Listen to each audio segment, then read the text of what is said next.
বিসমিল্লাহির রহমানির রহিম। আপনারা সবাই জানেন আম জনতার দল বহুদিন থেকে ভারতের যে আগ্রাসী একটা ভূমিকা বাংলাদেশের প্রতি সেটার তীব্র প্রতিবাদ করে যাচ্ছে। প্রত্যেকটা সীমান্তে প্রতিটা খুনের ব্যাপারে আমরা প্রোগ্রাম করেছি, আমাদের প্রতিবাদ জানিয়েছি এবং এক পর্যায়ে স্বৈরাচারী খুনি শেখ হাসিনার পতনের পরে দুইটা জিনিস আমরা লক্ষ্য করছি যেটা অত্যন্ত আশাব্যঞ্জক। একটা হচ্ছে সীমান্তে আমাদের যে জনগণ আছেন এখন তারা বিজিবির সাথে ভারতীয় আগ্রাসন বন্ধ করতে রুখে দাঁড়াচ্ছেন। আমজনতার দল মনে করে যে আমরা দীর্ঘদিন ধরে যে সংগ্রাম চালিয়ে আসছিলাম ভারতের আগ্রাসী ভূমিকা বাংলাদেশে বন্ধ করার জন্যে এবং জনগণকে উৎসাহী করছিলাম এই কাজে। বিভিন্ন কার্যক্রমের মাধ্যমে আমরা বহুদিন যাবৎ জনগণকে এই কাজে উৎসাহ দিচ্ছি, সেটা কার্যকরী হয়েছে এবং আমাদের প্রচেষ্টা সফল হয়েছে। আমজনতা দলের সবার পক্ষ থেকে আমি সীমান্ত এলাকার জনগণের জন্য বিশেষ করে মোবারকবাদ জানাচ্ছি আজকে এইভাবে সজাগ একটা ভূমিকা পালন করার জন্য। একই সাথে আমজনতার দল থেকে আমি বিজিবি সদস্যদেরও ধন্যবাদ জানাচ্ছি।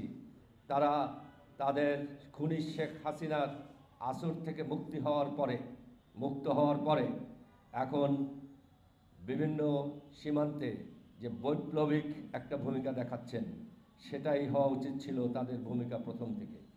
যে কোনো কারণে তারা এতদিন এটা করতে পারেননি, কিন্তু হাসিনা পতনের পরপরই দ্রুততম সময়ে তারা যেভাবে জেগে উঠেছেন, যেভাবে ভারতীয় আগ্রাসনের প্রতিবাদ করছেন, সাহসী ভূমিকা রাখছেন, আমরা আমজনতার দলের পক্ষ থেকে তাদের সকলকে আমাদের ধন্যবাদ এবং মোবারকবাদ জানাচ্ছি।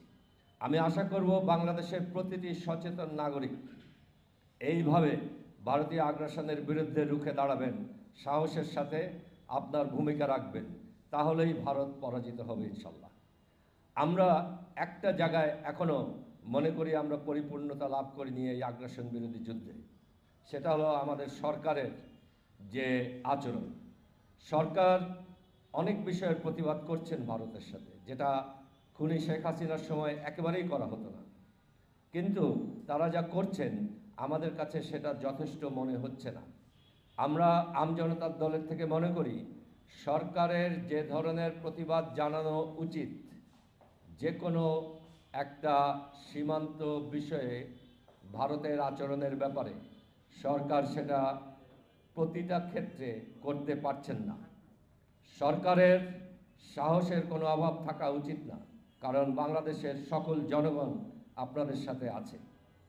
বিশেষ করে একটি বিষয় আমি উল্লেখ করতে চাই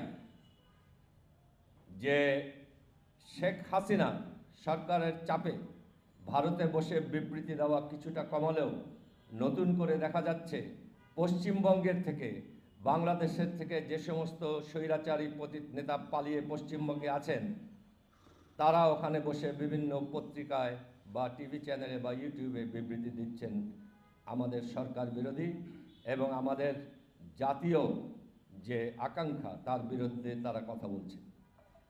পশ্চিমবঙ্গ সরকারের প্রতি আবেদন জানাচ্ছি আমি এবং আমাদের সরকারকে অনুরোধ করছি, আপনারা দিল্লি এবং পশ্চিমবঙ্গ সরকারের সাথে এ বিষয়ে কথা বলুন।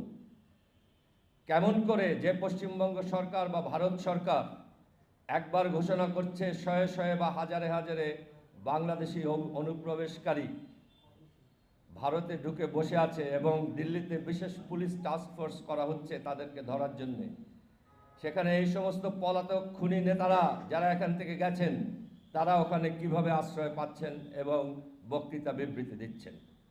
ভারতের এই দ্বিচারী নীতি যে যারা ওখানে বসে বাংলাদেশের বিরোধিতা করছেন সেই বিরোধীকারীদের আপনি আশ্রয় দিচ্ছেন, একই সাথে আপনি আমার সাথে বন্ধুত্ব কামনা করছেন। আমজনতার দল যতক্ষণ তাদের শক্তি আছে, সামর্থ্য আছে, আপনাদের এই দ্বিচারী নীতির সাথে কখনো বন্ধুত্ব করবে না। ঠিক। বাংলাদেশের যে কোনো জনগণ বা সরকার ভারত যতদিন তাদের এই দ্বিচারিতা না ছাড়বে ততদিন যদি ভারতের সাথে কোনো বন্ধুত্বের হাত বাড়ায়, আমজনতার দল প্রতিজ্ঞা করছে আমরা আমাদের সর্বশক্তি দিয়ে জনগণকে সাথে নিয়ে সেই সরকারকে আমরা ঠেকাবো। ভারত হয় তার নীতির স্বচ্ছতা আনবে বাংলাদেশের ব্যাপারে, না হলে বন্ধুত্বের থেকে বিরত থাকবে। ঠিক। আমরা কোনোভাবেই কোনো ভারতীয় দ্বিচারী নীতির সাথে বন্ধুত্ব বা আতাত করব না। ধন্যবাদ আপনাদের সবাই।